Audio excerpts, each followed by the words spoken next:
भाषणको भाषालाई कसरी मिठो बनाउने त? भाषणको भाषामा मिठासपना भर्ने सूत्र के होलान्? कस्तो भाषा प्रयोग गरियो भने दर्शकले तपाईको मन्तव्यलाई ध्यानपूर्वक सुन्लान् त?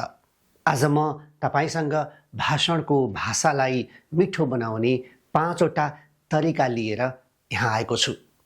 मलाई आशा र विश्वास छ तपाईले भिडियो अन्तिमसम्म हेर्नुभयो भने तपाईको भाषण थप मिठासपूर्ण हुनेछ, तपाईको भाषामा थप निखारता हुनेछ, तपाईको बोली थप मधुर हुनेछ।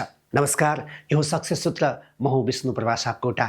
आउनुहोस् आज केही नयाँ कुरा सिकौं।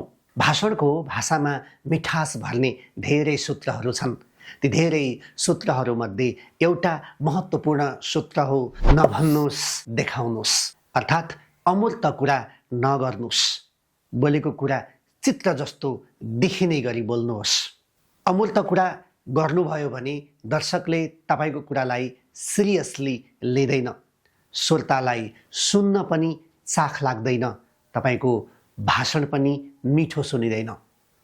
अमूर्त कुराको सट्टा मूर्त कुरा गर्नुभयो अथवा आफूले बोलेको कुरालाई चित्रमा उतारे जस्तो गरी बयान गर्नुभयो भने सुन्न पनि मजा आउँछ।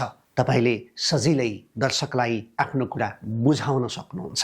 उदाहरणको लागि स्थानीय चुनाव भइरहेको बेला एउटा गाउँमा 2 जना उम्मेदवार आएर भाषण गरेछन्। एउटा उम्मेदवारले के भनी भाषण गर्नुभएछ त भने 5 वर्षभित्र म यहाँका सबै गाउँलेहरूलाई सम्पन्न बनाउँछु, धनी बनाउँछु। मलाई यदि भोट दिनुभयो भने 5 वर्षमा यहाँहरू सबै धनी बन्नुहुनेछ, सम्पन्न बन्नुहुनेछ। यसरी बोल्दा दर्शक अल्मलिन्छ। के भनेको हो थाहै छैन। धनी सम्पन्न हुनु भनेको कस्तो हुनु हो, यो कुरा यो भाषणले बोल्दैन। त्यसैको सट्टा दोस्रो उम्मेदवार आएर के भन्नुभएछ भने अबको 5 वर्षभित्रमा यो गाउँका सबै मान्छेहरूको आफ्नो सानो चिटिक्क परेको घर हुनेछ। त्यो घरको वरिपरि बगैँचा हुनेछ। प्रत्येक घरमा एउटा 4 पाङ्ग्रे गाडी हुनेछ। हरेक घरमा टिभी हुनेछ, फ्रिज हुनेछ। हरेक घरमा वासिङ मेसिन हुनेछ। प्रत्येक दिन 10 बजे यो गाउँका मान्छेहरू कि त जागिरका लागि अफिसतिर जानेछन् कि आफ्नो व्यवसायतर्फ लाग्नेछन्। दोस्रो भाषणकर्ताले आफूले भाषण गर्दा सबै कुरा चित्रमा बताइदिएको छ। देख्न सकिने, छुन सकिने, छाम्न सकिने गरी बोल्नु भएको छ। यसरी तपाईले भाषण गर्दा अमूर्त कुरा भन्दा पनि मूर्त रूपमा कुराकानी गर्नुभयो। आफ्नो भनाइलाई चित्रमा प्रस्तुत गर्नुभयो। तपाईले भन्नु भएन, देखाउनु भयो भने तपाईको भाषा मिठो हुन्छ। पहिलो सूत्र। त्यसैगरी भाषणको भाषालाई मिठो बनाउने दोस्रो सूत्र हो दर्शकको भाषा बोल्ने। तपाईलाई कसले सुनिरहेको छ, त्यहाँ को उपस्थित छ, उसैले दैनिक जीवनमा प्रयोग गर्ने शब्दहरू प्रयोग गरेर आफ्नो मन्तव्य दिनुभयो भने तपाईको मन्तव्य एकदमै सुन्दर हुन्छ। मानिलिउँ तपाईको अगाडि किसानहरू छन्, तर तपाईले के मन्तव्य दिनुपर्ने छ भने यो कम्प्युटरको प्रयोग गरेर कसरी आम्दानी बढाउने भन्ने विषयमा तपाई बोलिरहनु भएको छ भने तपाईले कम्प्युटरका जार्गनहरूको उपयोग गर्नुभयो भने दर्शकले राम्रो तरिकाले सुन्दैन, ध्यान दिँदैन। सजिलै तपाईले के भन्न सक्नुहुन्छ, अहिलेको नयाँ पुस्ताका लागि हलो, कुटो, कोदालो, डोको, नाम्लो जे भने पनि यही कम्प्युटर हो। यही कम्प्युटरलाई कुटोको रूपमा, कोदालोको रूपमा प्रयोग गरेर, हलोको रूपमा प्रयोग गरेर नयाँ पुस्ताले आम्दानी गर्न सकेको छ। यहीँ बसेर डलर कमाउन सकेको छ। यसरी तपाईले जो दर्शक छन् तिनै दर्शकले प्रयोग गर्ने भाषा अथवा तिनीहरूले प्रयोग गर्ने शब्द चयन गर्नुभयो र त्यही शब्दलाई प्रयोग गरेर भाषण गर्नुभयो भने तपाईको भाषण मिठो सुनिन्छ। त्यसैले यदि भाषणको भाषालाई मिठो बनाउनु छ भने दर्शकले प्रयोग गरिराख्ने शब्दहरूमा आफ्नो मन्तव्य राख्नुपर्छ। त्यसैगरी भाषणको भाषालाई मिठो बनाउने तेस्रो सूत्र हो तथ्यमा कथा जोड्नुहोस्। तथ्यमा कथा जोड्ने भनेको हामीले यदि तथ्याङ्क प्रस्तुत गर्न थाल्यौँ, तथ्याङ्कलाई जस्तो छ त्यस्तै रूपमा प्रस्तुत गर्यौँ भने दर्शकले खल्लो मान्छन्, भाषण मिठो सुनिँदैन। मानिलिउँ देशमा 20% भन्दा बढी मान्छे गरिब छन् भनेर तपाईले भन्नुपर्ने छ भने गरिबीको तस्बिर हेर्दा 20% मान्छेहरू अहिले पनि गरिब छन् भन्दा दर्शकले खासै ठुलो प्रतिक्रिया जनाउँदैनन्, किनकि तपाईँले तथ्याङ्क मात्रै भनिरहनु भएको छ। अब त्यो तथ्याङ्कलाई कथासँग जोड्नुभयो, अर्थात् हाम्रो दैनिकीसँग जोड्नुभयो, भावनासँग जोड्नुभयो भने तपाईँको भाषणको भाषा मिठो हुन्छ।